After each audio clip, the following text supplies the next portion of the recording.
ഭക്ഷണം ഒന്നും കഴിക്കാതിരുന്നിട്ടും രാവിലെ ബ്ലഡ് ഷുഗർ കൂടുന്നുണ്ടോ?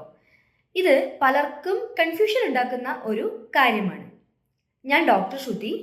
നമ്മൾ ഇന്ന് സംസാരിക്കാൻ പോകുന്നത് ഏർലി മോർണിംഗിൽ എംപ്റ്റി സ്റ്റൊമക്ക് ആയിട്ടും നമ്മുടെ ബ്ലഡ് ഷുഗർ റൈസ് ഉണ്ടാകുന്ന കാരണത്തെക്കുറിച്ചാണ്. രാവിലെ 4 മണി മുതൽ 8 മണി വരെ നമ്മുടെ ശരീരം ഉണരാൻ വേണ്ടിയിട്ട് തയ്യാറാവും.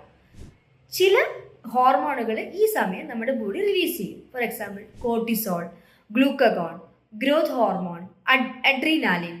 ഈ ഹോർമോണുകൾ ചെയ്യുന്നത് എന്താണെന്ന് വെച്ചാൽ നമ്മുടെ ലിവർ അല്ലെങ്കിൽ നമ്മുടെ കരളിനോട് ഒരു സിഗ്നൽ കൊടുക്കുകയാണ് ചെയ്യുന്നത്. എന്തിനാണ്? സ്റ്റോർഡ് ഗ്ലൂക്കോസ് ബ്ലഡിലേക്ക് വിടൂ എന്നുള്ള സിഗ്നൽ. ഇതൊരു നോർമൽ ബോഡി പ്രോസസ്സാണ്. നമ്മൾ എഴുന്നേറ്റ് ദിവസം തുടങ്ങാൻ കുറച്ച് എനർജി ആവശ്യമായിട്ടുണ്ട്.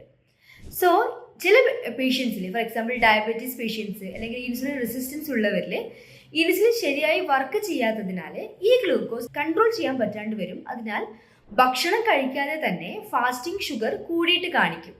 ഇതിനെയാണ് ഡോൺ ഫിനോമിനൻ എന്ന് പറയുന്നത്. സോ അടുത്തൊരു എഫക്റ്റ് എന്ന് പറയുമ്പോൾ സുമോഗി എഫക്റ്റ് എന്ന് പറയും. അതായത് ചിലർക്ക് രാത്രി വളരെ ഷുഗർ താഴ്ന്നു വരുന്നു. സോ ബോഡി സെൽഫ് പ്രൊട്ടക്ഷന് വേണ്ടിയിട്ട് ഹോർമോൺസ് റിലീസ് ചെയ്യും.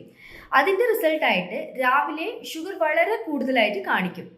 പിന്നെ അതർ ഫാക്ടേഴ്സ് അല്ലെങ്കിൽ അതർ കോൺട്രിബ്യൂട്ടിംഗ് ഫാക്ടേഴ്സ് എന്ന് പറയുമ്പോൾ ഉറക്കക്കുറവ് അല്ലെങ്കിൽ സ്ട്രെസ്സ്, രാത്രി വൈകിട്ട് ഹെവി ആയിട്ടുള്ള ഡിന്നർ കഴിക്കുക, ഇതൊക്കെയും ഫാസ്റ്റിങ്ങിലെ ബ്ലഡ് ഷുഗർ ലെവൽ റൈസ് ചെയ്തതായിട്ടുള്ള കാരണങ്ങളാണ്. Thank you.